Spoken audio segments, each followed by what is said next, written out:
बच्चों, आज हम पढ़ने वाले हैं सिंधु घाटी की सभ्यता।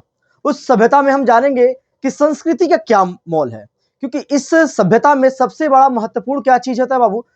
संस्कृति। और आज हम जानने वाले हैं कि संस्कृति किसे कहते हैं बाबू। संस्कृति के कोई आपसे पूछ देगा संस्कृति मीन्स होता क्या है, मीन्स कल्चर। तो किसी समाज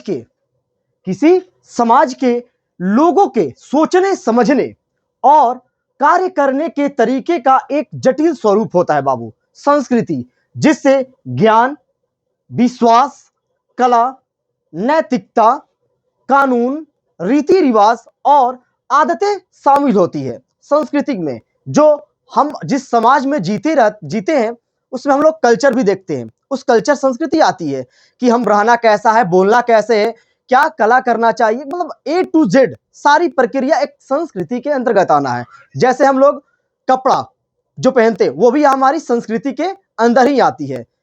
तो हम जानते हैं पहले कि संस्कृति का विस्तार व्याख्या कैसे करते हैं हम आपके सामने। देखिए, पहला आता है ज्ञान विज्ञान क्या है। आया था ना यहाँ पर ज्ञान, तो जानेंगे ज्ञान और विज्ञान का क्या रोल अदा है हमारे संस्कृति में।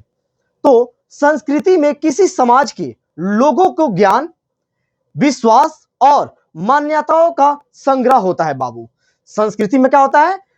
किसी भी लोगों का, समाज के लोगों के ज्ञान और विश्वास का, मान्यताओं का क्या होता है? संग्रह होता है संस्कृति।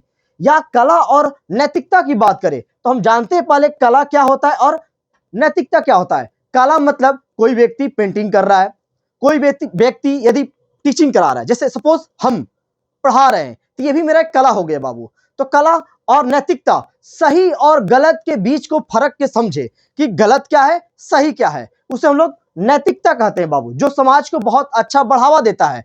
यदि आप सही गलत को क्या करते हैं, पकड़ते हैं और सही की राह की ओर चलते हैं तो नैतिकता कहलाते हैं बाबू। यह कला, साहित्य, संगीत, नृत्य और अन्य रचनात्मक अभिव्यक्ति के माध्यम से भी कला व्यक्त होती है बाबू। साथ ही समाज के नैतिक मूल्य और सिद्धांतों को भी दर्शाती है। क्या चीज? कला और नैतिकता।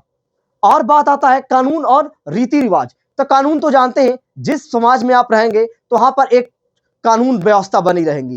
कानून रहेगी तो आप गलत ना करें, इसके लिए कानून की व्यवस्था की जाती है।